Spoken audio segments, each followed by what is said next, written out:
Assalamualaikum warahmatullahi wabarakatuh. Perkenalkan kami dari kelompok 7 dengan anggota Hernita Sulistiowati NPM 4073, Juniarta Francisca Huta Barat NPM 4035, dan Amin Makmuro NPM 4087. Di sini kami akan mempresentasikan hasil diskusi kami mengenai materi etika persaingan bisnis. Di sini kita akan membahas sistem perekonomian negara. Berdasarkan kepemilikan dan alokasi sumber daya, sistem perekonomian negara-negara dunia secara tegas dapat diklasifikasi menjadi sistem kapitalisme pasar dan sosialisme. Yang pertama yaitu sistem kapitalisme pasar. Krom berpendapat, kapitalisme pasar muncul jika dalam perekonomian sebuah negara, mayoritas bisnis diisi oleh perusahaan swasta dengan intervensi pemerintah yang minimal. Pemilik dan penyedia barang atau jasa akan selalu berupaya untuk memperoleh imbalan lebih tinggi dari waktu, upaya, dan modal yang telah mereka investasikan ke dalam bisnis. Persoalan etis yang sering muncul yaitu kerusakan lingkungan yang berakibat pemanasan global karena pemilik bisnis mengeksploitasi kekayaan alam secara terus-menerus untuk kepentingan bisnisnya. Ketimpangan atau kesenjangan distribusi pendapatan menjadi semakin tajam antara negara-negara kaya dengan negara-negara miskin, atau di antara golongan minoritas kaya dengan mayoritas penduduk miskin di dunia. Yang kedua yaitu sosialisme pasar atau perekonomian komando. Pada sistem ini, bisnis besar umumnya dimiliki oleh pemerintah. Seluruh peraturan produksi dan investasi ditentukan oleh pihak berwenang atau pemerintahan yang berkuasa guna memeratakan kemakmuran masyarakat dan menghilangkan eksploitasi oleh manusia terhadap manusia lainnya. Persoalan etis yang sering muncul yaitu tujuan pemerataan kemakmuran tidak tercapai, kesenjangan kekayaan sangat besar, dan kekayaan individu tidak diakui. Dampak etis bagi konsumen yaitu sedikitnya pilihan produk atau jasa yang tersedia, ketidakefisienan biaya produksi akibat persediaan barang yang sering melebihi kebutuhan real konsumen. Dampak etis bagi pebisnis yaitu seringkali tidak menguntungkan karena ketiadaan diferensiasi antar produksi, sulitnya strategi penerapan harga akibat industri atau pasar yang dikendalikan secara terpusat. Sistem perekonomian Pancasila. Sistem ini merupakan perpaduan hal-hal positif dari sistem sosialisme dan sistem kapitalisme. Ciri keadilan dan kebersamaan diambil dari sistem sosialisme, sedangkan ciri hak dan kebebasan individu diambil dari sistem kapitalisme ditambah kebebasan memeluk agama sesuai keyakinan masing-masing.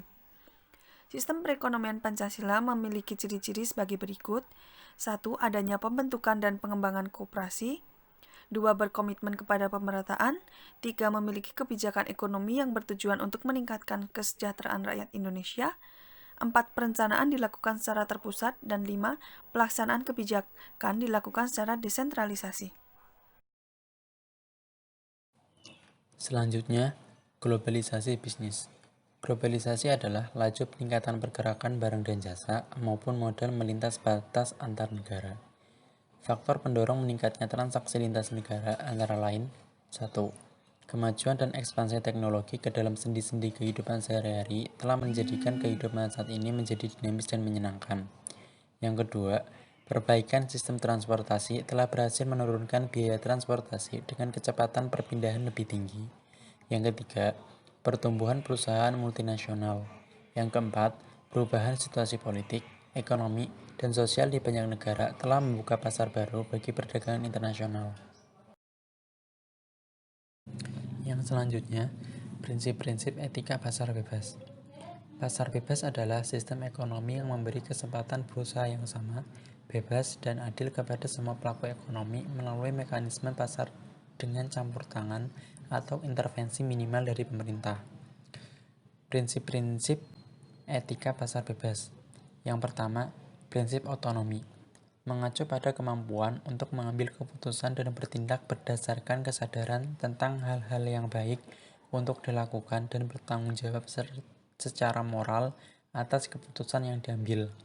Yang kedua, prinsip kejujuran. Bertujuan untuk menjauhkan bisnis dari niat melakukan tindakan curang dan menipu. Yang ketiga, prinsip persamaan atau keadilan. Mengacu pada kesempatan bagi setiap orang yang berbisnis untuk mendapatkan perlakuan sesuai dengan haknya masing-masing, sehingga tidak boleh ada pihak yang terlibat dalam bisnis yang kehilangan haknya. Yang keempat, prinsip saling menguntungkan. Mensyaratkan semua orang untuk bersedia memikirkan keuntungan bagi setiap pihak yang terlibat dalam bisnis. Yang kelima, prinsip integritas moral. Berfokus kepada keharusan pelaku bisnis untuk menjaga nama baik, dapat dipercaya dan menjadi perusahaan terbaik. Adanya integritas moral bagi pelaku ekonomi dan pemerintah dapat menghilangkan dampak negatif dari adanya kebebasan di dalam bisnis global. Selanjutnya, peran pemerintah dalam pasar bebas. Yang pertama, menjalankan trias politika. Yang kedua, membatasi kekuasaan atau limited power. Yang ketiga, mengizinkan adanya kekuasaan oposisi yang berbeda di luar kekuasaan pemerintah. Yang keempat, menjalankan fungsi pertahanan dan keamanan. Yang kelima, menyediakan sarana dan prasarana publik yang baik, terawat, dan berkualitas. Yang selanjutnya, hukum dalam menjalankan pasar bebas dapat menjadi lemah karena yang pertama, hukum dapat berlaku tidak etis dan adil karena hukum diciptakan oleh manusia yang karena kepentingan tertentu dapat bertindak tidak etis dan adil melalui produk-produk hukum yang dikeluarkannya. Yang kedua, hukum tidak selalu mampu menjamin keadilan dan keetisan bisnis. Yang ketiga, hukum dapat mendorong adanya tindakan tidak berperi kemanusiaan. Yang selanjutnya, persaingan usaha tidak sehat. Yang pertama, monopoli. Monopoli adalah situasi pasar yang di dalamnya hanya terdapat satu atau sedikit perusahaan yang menjual produk, barang atau jasa, atau komoditas tertentu yang tidak mempunyai pengganti yang mirip, misal listrik, bahan bakar migas, dan layanan publik yang diselenggarakan pemerintah pusat atau daerah. Monopoli dapat berlangsung secara ilmiah apabila perusahaan dapat menjadi perusahaan besar dan unggul melalui persaingan bisnis yang sehat, tanpa didukung oleh fasilitas dari penguasa atau kartel. 2. Oligopoli dan kartel. Oligopoli terjadi dalam bentuk 1. Kartel. Kartel adalah kesepakatan beberapa perusahaan dalam satu industri untuk bertemu dan membuat persetujuan untuk membatasi persaingan. Kartel terbagi atas kartel horizontal dan kartel vertikal. 2. Merger, yaitu penggabungan dua atau beberapa perusahaan. Merger terbagi atas merger vertikal dan merger horizontal. 3. Price fixing, yaitu pemaksaan yang dilakukan oleh perusahaan oligopolistik kepada konsumen untuk membayar harga tertentu yang mereka inginkan, yang dalam hal ini harga telah ditetapkan secara sepihak. 4. Manipulasi penawaran, dalam bentuk perusahaan-perusahaan oligopolistis menyepakati penangguhan produksi dalam kurun waktu tertentu untuk mempengaruhi pasar dengan asumsi jika kelangkaan produk terjadi, maka kenaikan harga terjadi. 5.